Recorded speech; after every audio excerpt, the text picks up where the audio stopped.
Have a nice day, children. I hope you are all good. Today we start our Tantric portion from History, Unit 1, New Religious Ideas and Movements. You have to learn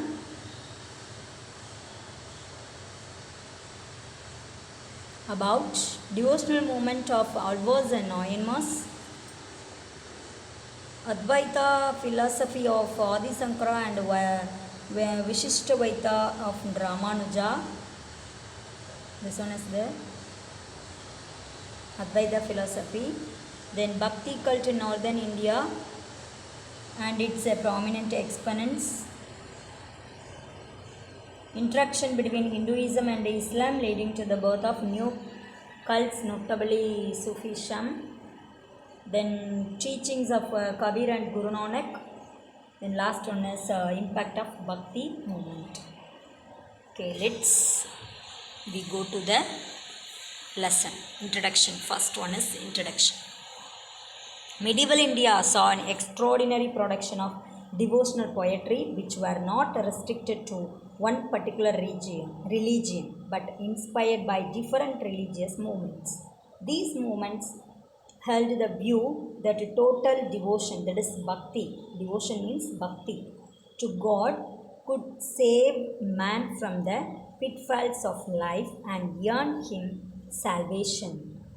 It was also believed that one does not have to go to temples or perform rituals, for God is omnipresent and resides inside every human.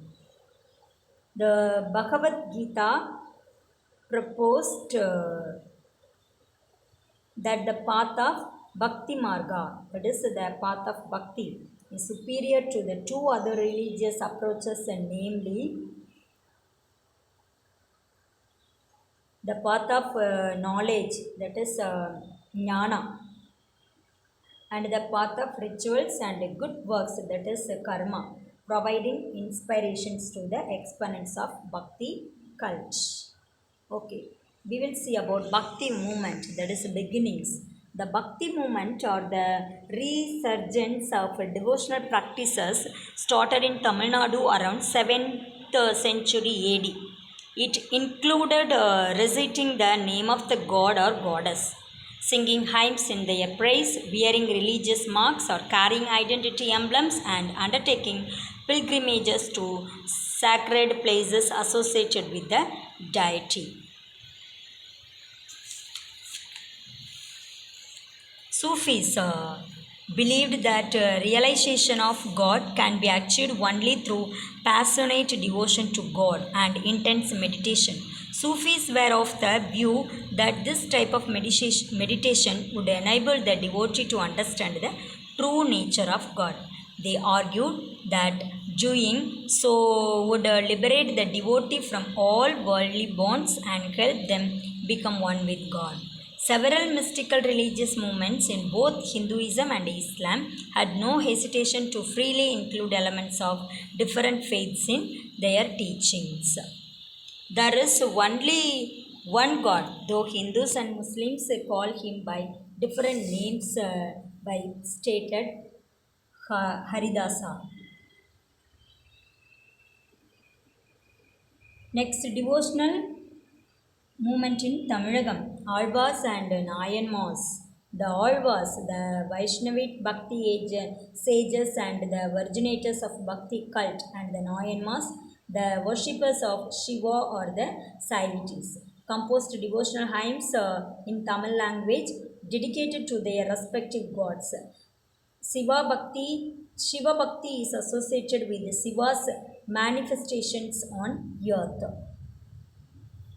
Poems to Shiva and Vishnu, particularly to Krishna, were composed in Tamil and other South Indian languages such as Kannada and Telugu. These saints criticized caste-based social statues and advocated equality in order to make it good to stand the onslaught of Buddhism or Jainism.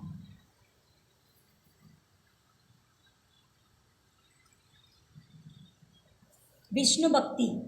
or Vaishnavism is based on Vishnu's avatars, incarnations, particularly Krishna and Rama. The 12 Tamil Alvas are chiefly known for their immortal hymns. Two Alvas stand out distinctly for their contribution to the promotion of the Bhakti movement. Nammalva's fame lies in his 1102 stanza Thiruvai Moli. The Nadamuni collected the 4000 poems of Nammalvar in the form of Divya Prabandha. Andal, the only female Alvar, is another. Periyalvar, who was earlier known as Vishnu Chittar, made lots of songs on Krishna, putting himself in the place of Mother Yashoda. Periyalvar is said to have found Andal as a baby in the Tulsi garden at Srivilliputtur temple and adopted her. She grew up in the temple town. Grew up in the temple town of Srivilliputtur and became known as Andal. She who ruled the Tirupavai, that is the path to Krishna, and the Nachiyar Tirumoli, that is sacred songs of lady, and her celebrated works. Her poems expressing her love for Ranganatha, the incarnation of Vishnu worshipped at a temple at Srirangam, are used in Vaishnava wedding ceremonies in Tamil Nadu. These are Vaishnavite saints, 12 Alvas. That is 3 Mudal Alvas. 3 Mudal Alvas, who is that? Poigai Alvar, Boodath Alvar and Pei Alvar. The other Alvas are Tirumalisai Alvar, Periyalvar, Tondaradipodi Alvar, Tirumangai Alvar, Tiruppanalvar, Kulasekara Alvar, Nammalvar, Madurakavi Alvar and Andal.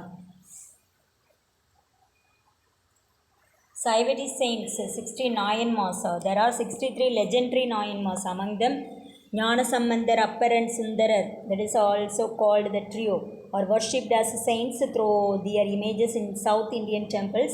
Nambiandar Nambi is said to have compiled the songs of all the Nayanmars that form the basis of Tirumurai, the basic Tamil Saivati sacred canon. It consists of 12 books and 11 of them were assembled by Nambi. The 12th book is Sekula's Periyapuranam. Okay, next we will see about Adi Sankara.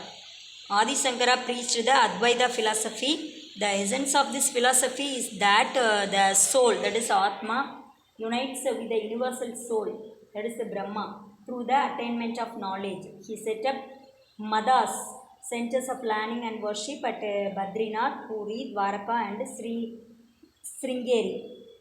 These places have become prominent pilgrim center today.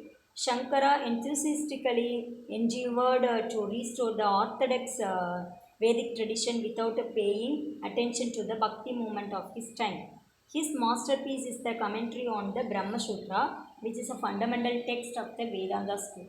His commentaries on the principal Upanishads are also considered equally important. Then Ramanuja, 11th century Vaishnava saint, was the most influential thinker of Vaishnavism. His philosophy, known as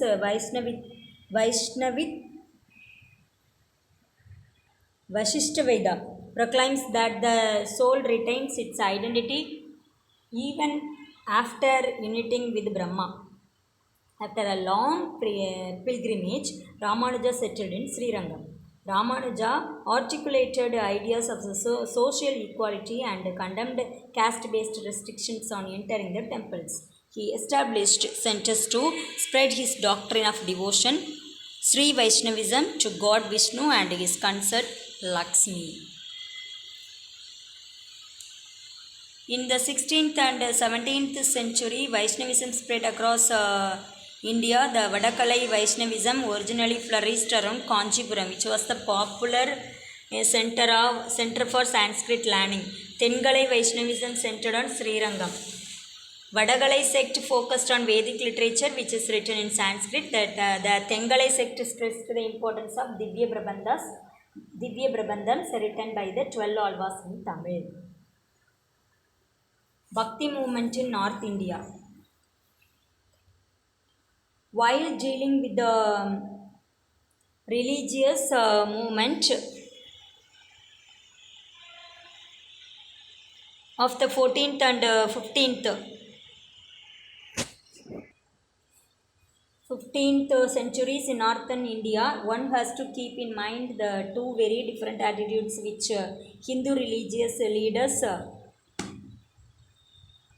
had towards Islam. One group accepted what was best in Islam, the other adopted a few elements in order to prevent conversion to Islam. Both reacted to Islam, but one was sympathetic while the other was hostile. Kabir and Guru Nanak and other founders of new sects are included in the first group, while the movement in Bengal associated with Chaitanya Deva or Chaitanya Mahaprabhu belongs to the later tendency. Next, exponent of Bhakti movement. It was Ramananda who spread the Bhakti ideology in northern India, where it became a mass movement. Vallabhacharya, a Telugu philosopher, built a temple for Lord Krishna on the Govardhan hills near Madura.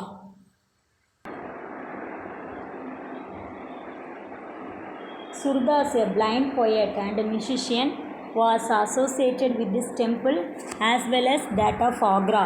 His famous collection of poetry is called Sarsabar. Mirabai, wife of the crown prince of Mewar, was an ardent devotee of Lord Krishna. She was a disciple of Ravidas. Mirabai gained popularity through her bhajans. Chaitanya Deva popularized Krishna worship through ecstatic songs and dancing that had a profound effect on Vaishnavism in Bengal. In the 16th century, in Tulasidas' Hindi retelling of the story of Rama in the Ramacharitmanas, the sentiment of friendship and loyalty is stressed. Many of those poems continues to be recited and sung often at all-night celebrations. Tukaram, a 17th century saint poet of Maharashtra, is known for his spiritual songs, that is abhangas or kirtanas, devoted to Vithoba, an avatar of Krishna. There is a Vithoba or Panduranga temple at Pandharpur or Pandaripuram in Cholapur district, Maharashtra. What is Chaitanya Deva to Bengal is Tukaram to Maharashtra. Next, Sufism in India. The advent of Sufis to India dates back to the Arab conquest of Sindh.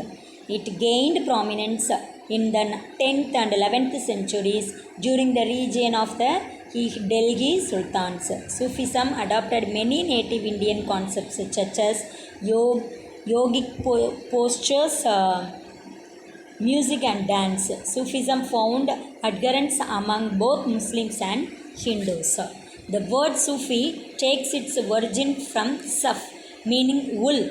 The Sufis wore coarse garments made of wool, and hence they were called Sufis. Sufism was basically Islamic but was influenced by Hindu and Buddhist, that is Mahayana ideas. It rejected the stringent conduct code of the ulemas. Sufis lived in hermitages akin to monasteries and functioned outside society. Sufism in medieval India were divided into three major orders. They were Chishti, Suhrawardi and Firdausi. Moinuddin Chishti made Chishti order popular in India. He died in Ajmer and his resting place is in the Ajmer Sharif Dargah in Ajmer, Rajasthan. Nizamuddin, Awliya of the Chishti order, who had a large number of followers among the ruling class in Delhi. Poet Amir Khusru was one of its distinguished followers. Suhrawardi order was founded by an Iranian Sufi, Abdul Wahid Abu Nazib. The Firdausi order was a branch of Sugravardi order and its activities were confined to Bihar. Kabir. As a Muslim, Kabir came under the influence of Varanasi based Saint Ramananda. He accepted some Hindu ideas and tried to reconcile Hinduism and Islam. Kabir believed that God is one and formless, even though different religious sects give him different names and forms. He opposed discrimination on the basis of religion, caste, and wealth. He also condemned meaningless rituals. Kabir's verses were composed in Bhojpuri language mixed with Urdu. The Kabir's Granthawali and the Bijak contain collections of Kabir's verses. Guru Nanak, his early life is Guru Nanak, born in a village near Lahore in 1469, showed interest in religious discussions with other saints right from his early childhood. His parents were keen to involve him in worldly life, but he was inclined towards spiritualism. He visited many holy places and finally settled in Kartarpur near Lahore. He died there in 1539. To mark the 550th birth anniversary of Guru Nanak, a corridor is being constructed by the Indian government that will link the Nanak Shrine in Gurdaspur with the Gurudwara Darbar Sahib at Kartarpur in Pakistan. Guru Nanak's teachings. Guru Nanak preached that God is without form and wanted his followers to practice meditation upon the name of God for peace and ultimate salvation. He is considered the first Guru by the Sikhs. Guru Nanak had great contempt for Vedic rituals and caste discriminations. The teachings of Guru Nanak formed the basis of Sikhism, a new religious order founded in the late 15th century. His and his successors' teachings are collected in the Guru Granth Sahib, which is the holy book of the Sikhs. Guru Nanak's teachings were spread through the group singing of hymns called Kirtan. The devotees gathered in dharmasalas, that is rest houses, which became gurudwaras in course of time.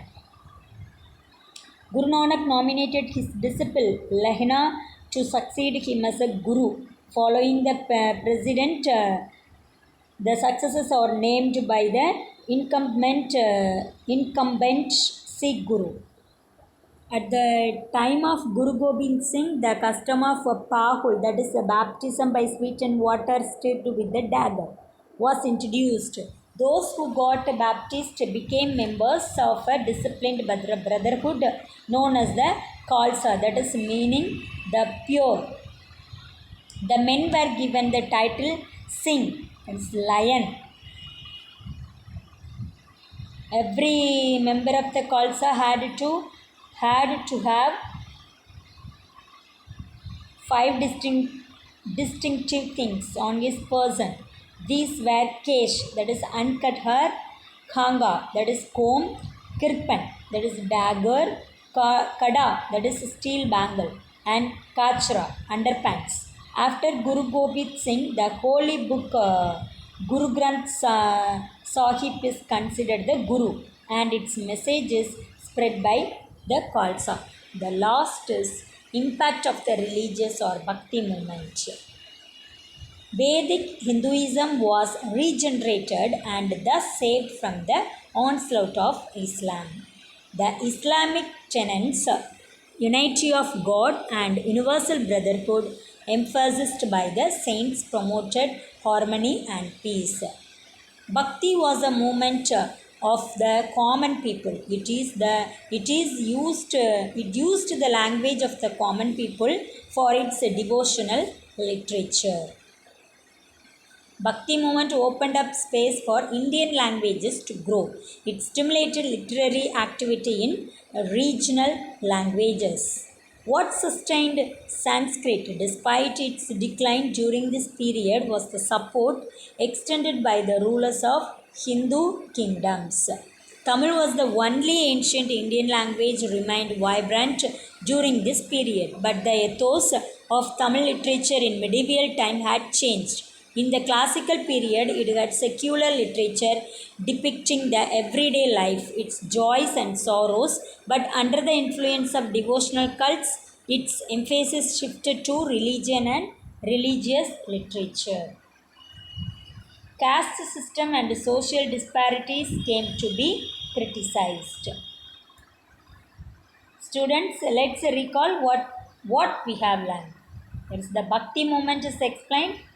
All was initiatives followed by Nayanmas in Tamil country are described. In this lesson, Adi Shankara's Advaita philosophy and Ramanuja's Vishishtavaita philosophy are explained.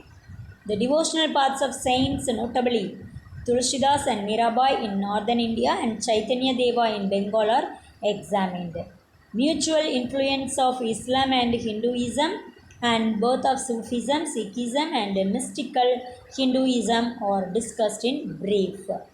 Radical versions of Bhakti movement, contribution of Kabir and Guru Nanak are detailed. The essential features of Bhakti movement are highlighted. The impact of the Bhakti movement on the medieval Indian society is analyzed. Children, I hope you are all understand this lesson. Thank you, ma.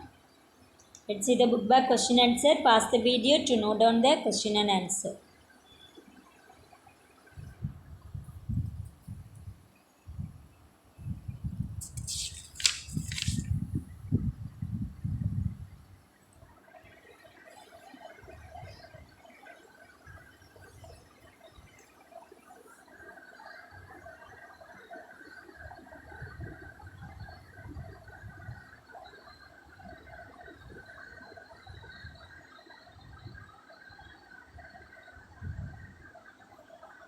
Thank you, ma.